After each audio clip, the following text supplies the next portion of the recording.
I feel like I spend a lot of time here complaining about things. Well, there's plenty to complain about. But balance is everything. And too much scathing invective can wear the speaker down as well as the listener. There's a palpable thrill in taking shots at hypocrisy, corruption, and evil. It is cathartic for the speaker and vindicating for the listener. I vent my frustration and anger, and you get that reassuring feeling of knowing you're not going crazy, you're not alone, and that others see the absurdity of our world just as clearly as you do. But as Nietzsche famously said, whoever fights monsters should see to it that in the process he does not become a monster. And if you gaze long enough into an abyss, the abyss will gaze back into you. The struggle against evil is arduous and beset on all sides by liars, charlatans, and cowards. It can be a thankless and lonely road. It can leave one feeling incensed at the injustice of it all, watching degeneracy and weakness being applauded while the righteous are jeered at. It wears us down. It can also breed a habit in the individual akin to an addiction. Anger feels good. It releases pleasing neurochemicals that stimulate and motivate us. Sneering at and mocking things that we know to be vile feels really good, and most humans take great pleasure in this pursuit. The vicarious thrill of our enemy's ill fortune is also a powerful intoxicant, what the Germans call Schadenfreude. But all this righteous anger can end up turning us into that which we fight against, and so it's critical that we stop and smell the roses from time to time. For me, this is partly about taking time out of my normal routine, which has me buried in politics and popular culture most of the time, thus feeding the monster. But it's also about gratitude. In my previous video, I took harsh aim at the company and the cringy return to office narrative. By the company, I was referring to the corporate world in general, but I drew on recent experience at the company where I work, and as such, it was a personal narration as well as a critique of the system at large.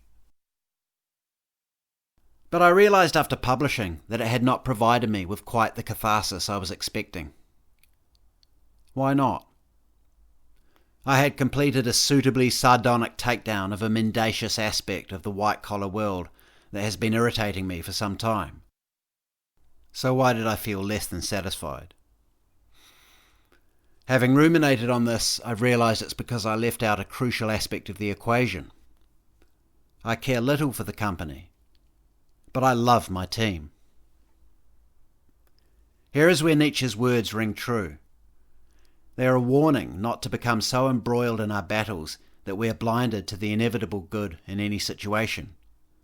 If you gaze long enough into an abyss, the abyss will gaze back into you. Here also resides the kernel of gratitude, that miraculous seed of hope and happiness that, if practiced daily, can guard one against the darkness that lurks in all of us. When we can look around and count our blessings, refocus on what's directly before us, the equation balances, the loop closes, yin and yang. I was reminded of this most recently on one of my days in the office, ironically. After a couple of hours banter with my 3 closest workmates, my spirits were soaring, and in fact, when it came time to return home, I had a tangible moment of regret.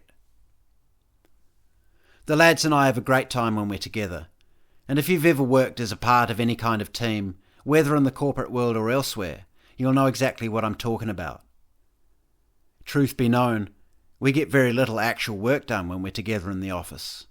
Another compelling reason for retaining the working from home model.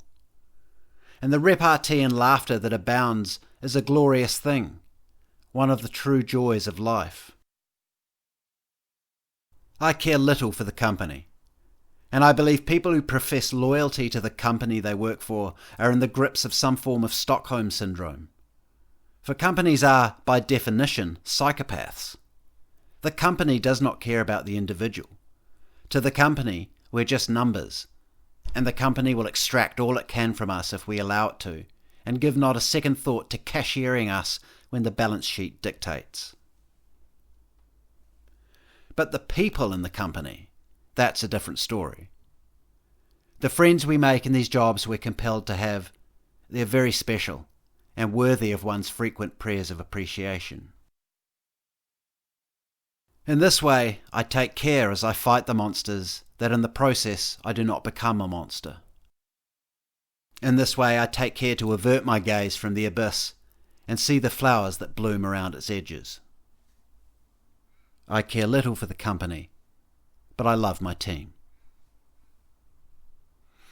This simple truth can be scaled up also. In much the same way, we can take a very dim view of the state of our city, nation, or the world at large, but still find great joy at a community level. And I have found that often this joy expresses itself through service.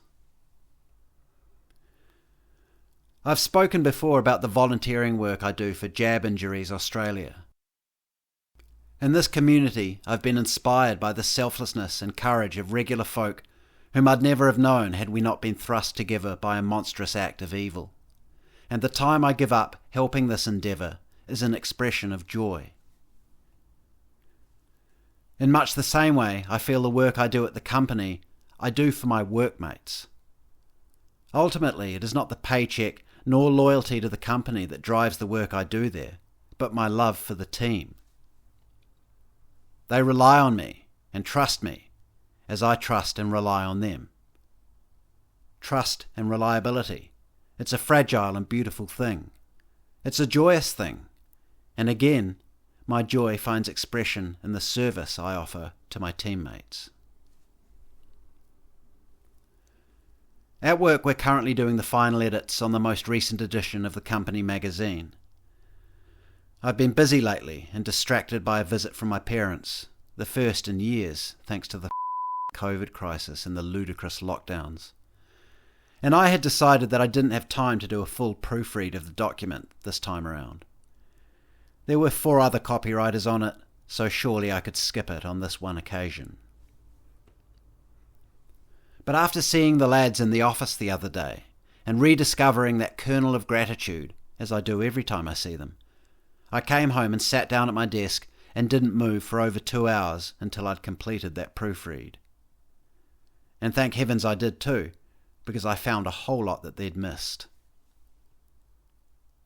And that's what teamwork is all about. They needed my eagle eye. They rely on me, and had I not taken the time to proof the magazine, I'd have let them down. It's not the company I care about letting down so much, it's my team, my community, my people. There is a savage and exhilarating joy in battling the monsters of this world.